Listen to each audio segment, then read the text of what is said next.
The stranger in the town.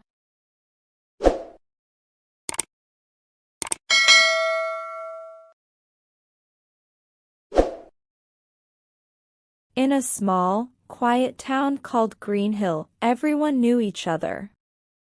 The town was peaceful, with friendly people, small houses, and a few shops. Life was simple, and nothing much ever changed. One day, something unusual happened. A stranger appeared at the edge of Greenhill. No one knew where the stranger came from. The stranger wore a long, dark coat and a hat that covered their face. They carried no bags and said nothing. The first person to see the stranger was Mrs. Brown. Mrs. Brown was an older woman who lived in a small house by the road. She was watering her flowers when she saw the stranger standing still, looking at the town. Mrs. Brown was curious. She called out, "Hello. Can I help you?" The stranger did not answer. Instead, the stranger looked at Mrs. Brown for a moment, then started walking down the road into town. Mrs. Brown watched the stranger with concern. She had lived in Greenhill all her life and had never seen anyone like this before. The stranger made her feel uneasy, but she couldn't say why. As the stranger walked through Greenhill, people began to notice. Mr. White, the butcher, saw the stranger pass by his shop. He narrowed his eyes, but said nothing. The Smith children, playing in the street, stopped their game and stared as the stranger walked by without a word. Even the town dogs, who usually barked at everyone, were silent as the stranger moved through Greenhill.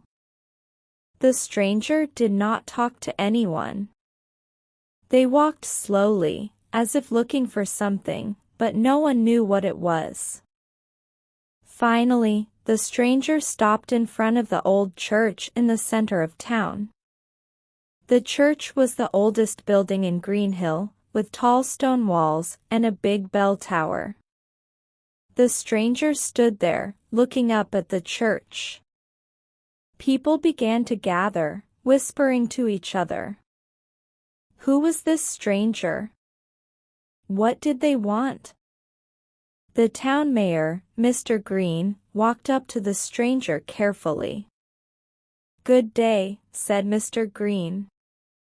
"I am the mayor of this town. What can we do for you?" The stranger spoke in a soft voice. "I am here to help." Mr. Green looked confused. "Help? Help with what?" The stranger turned to face Mr. Green, but their face was still hidden by the hat. "I help people who need it. That is all you need to know." Mr. Green frowned. "Well, that's a strange thing to say. How do we know you're not here to cause trouble?" The stranger paused before speaking again. "I am not here to hurt anyone. I am here to help. If you do not want my help, I will leave." Mr. Green thought for a moment. The stranger was strange, but they didn't seem dangerous. After a while, Mr. Green nodded. "All right. But remember, Greenhill is a quiet town.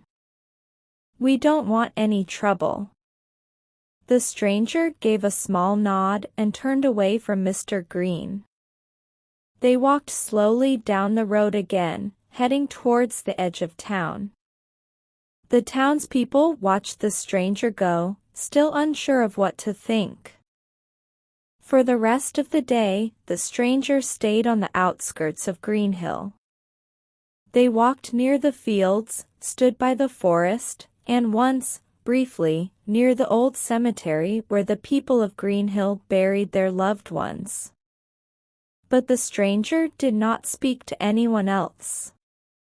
When night came, the stranger was gone. The people of Greenhill went home, locked their doors, and wondered who the stranger was and what they wanted. Everyone felt that something was different, but no one knew what it was.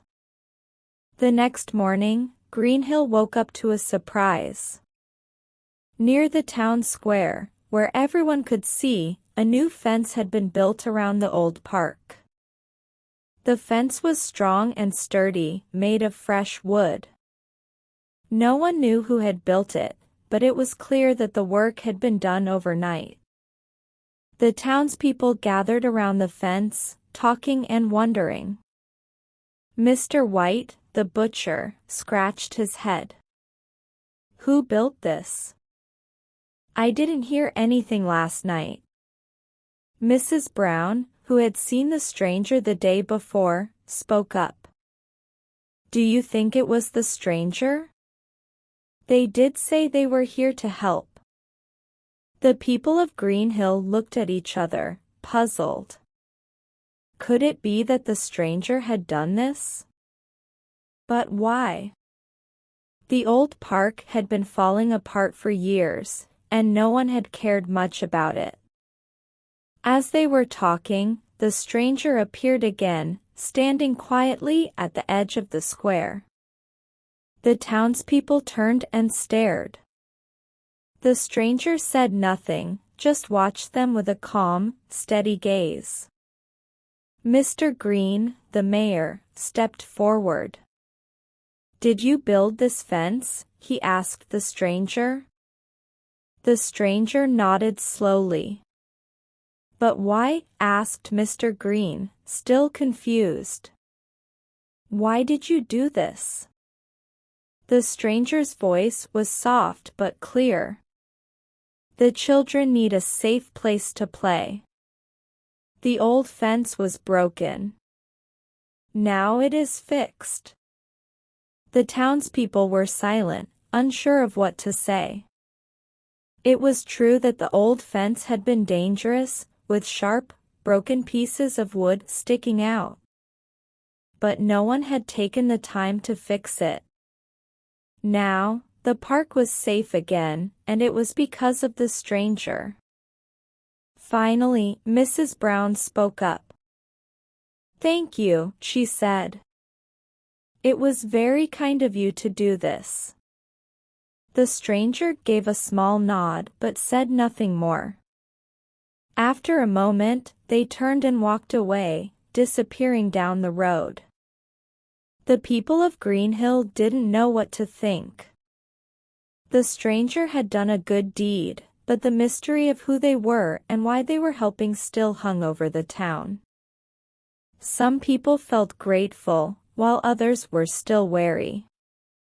Days passed, and the stranger continued to stay on the outskirts of Greenhill. They were seen here and there, always moving quietly, never staying in one place for long. And every morning, the townspeople would wake up to find something new. One day, a broken bridge was repaired. Another day, an old barn that had been leaning dangerously was suddenly straight and strong again. Each time, the work was done silently during the night, and each time, the stranger would be seen nearby the next day. Slowly, the people of Greenhill began to accept the stranger's presence. The stranger never asked for anything in return and never caused any trouble. They just helped, fixing things that needed fixing, solving problems that had been ignored. But even as the town began to trust the stranger, there was still a feeling of unease. No one knew who the stranger was or where they came from. And while the stranger's deeds were good, there was something about them that made people nervous. One evening, as the sun was setting and the town was quiet, a storm began to brew. Dark clouds gathered over Greenhill, and the wind started to howl. The townspeople hurried to their homes, closing their doors against the coming storm. But as the storm raged outside, a loud knock came at Mrs. Brown's door. She opened it cautiously and found the stranger standing there, soaked from the rain but calm as ever. "Please," the stranger said, "I need shelter." Mrs. Brown hesitated for a moment, but then she stepped aside and let the stranger in. She offered them a seat by the fire and brought them a warm blanket. As the storm roared outside, Mrs. Brown and the stranger sat in silence. Finally, Mrs. Brown couldn't hold back her curiosity any longer. "Who are you?" she asked gently. "Why are you here?" The stranger looked into the fire, their face still hidden in the shadows. "I am just a traveler," they said softly. "I go where I am needed." Mrs. Brown waited for more, but the stranger said nothing else. After a while, Mrs. Brown sighed. "Well, whoever you are, thank you for what you've done for our town." The stranger nodded slightly, but there was a sadness in their eyes that Mrs. Brown didn't understand. The storm outside grew stronger, with heavy rain pounding against the windows and the wind howling through the trees. Inside, the fire crackled warmly, but Mrs. Brown could feel the tension in the air. The stranger sat quietly, wrapped in the blanket she had given them, staring into the flames. After a while, Mrs. Brown spoke again, her voice gentle. "You've done so much for Greenhill. The fence, the bridge, the barn. Why do you help us?" The stranger didn't answer right away. When they finally spoke, their voice was low and filled with something Mrs. Brown couldn't quite place, perhaps a deep weariness. "I help because it is what I do. I see what is broken, and I fix it." Mrs. Brown nodded, but she still didn't understand. "But where do you come from? And where will you go next?" The stranger looked at her, and for the first time, Mrs. Brown could see their eyes, deep, dark, and full of secrets. "I come from nowhere, and I go everywhere. My journey never ends." Mrs. Brown felt a chill run down her spine, not from fear, but from the weight of the stranger's words. There was something about this person, something more than just the mystery of their origins. It was as if the stranger carried the weight of many lifetimes, of countless roads traveled and many people helped, yet always alone. Before Mrs. Brown could ask anything more, there was another loud knock at the door. She stood up quickly, wondering who else would be out in the storm. When she opened the door, she found Mr. Green, the mayor, standing there, his coat soaked through. "Mrs. Brown, is the stranger here?" Mr. Green asked, his voice urgent. Mrs. Brown nodded. "Yes, they're inside." "What's wrong?" Mr. Green stepped inside, glancing at the stranger by the fire. "I came to ask for help," he said, his voice tense. "The river is rising, and it's about to flood the east side of town. We need to build a barrier quickly, or the houses there will be underwater by morning." The stranger stood up, letting the blanket fall to the floor. "I will help," they said simply. Without another word, the stranger moved toward the door, ready to go out into the storm. Mr. Green hesitated, then followed, and Mrs. Brown hurried to grab her own coat. Together, the three of them braved the fierce wind and driving rain, making their way to the east side of Greenhill.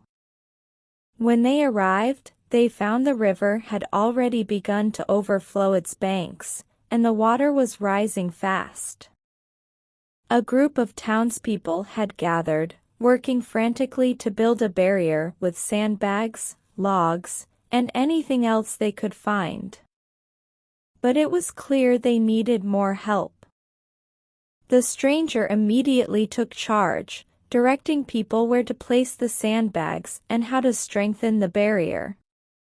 Their calm, clear instructions brought order to the chaos, and soon everyone was working together, their fear giving way to determination.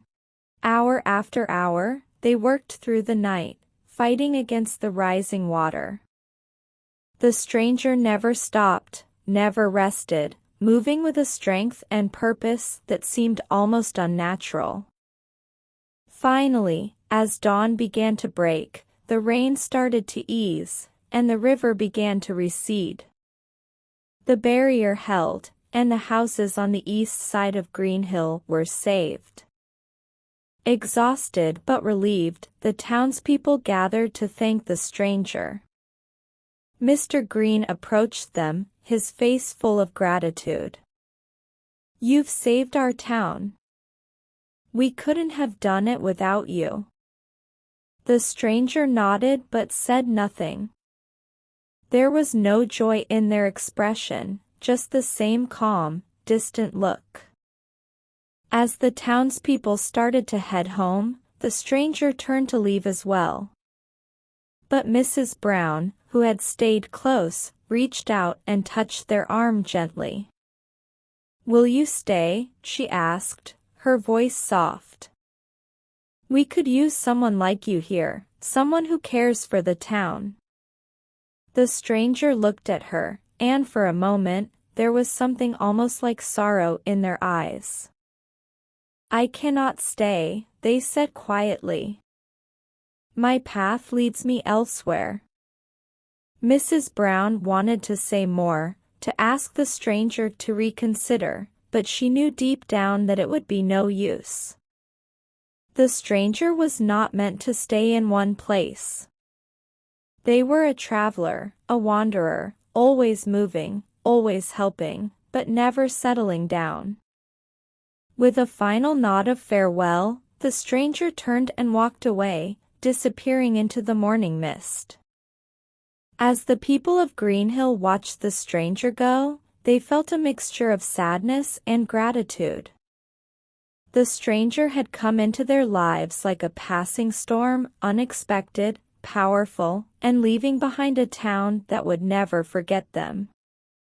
From that day on, whenever the people of Greenhill saw something that needed fixing, they would think of the stranger.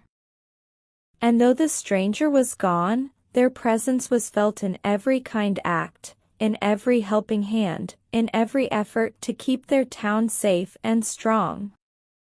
The stranger had left, but their spirit remained, woven into the very fabric of Greenhill, a reminder that sometimes, the most important help comes from those we least expect. The end.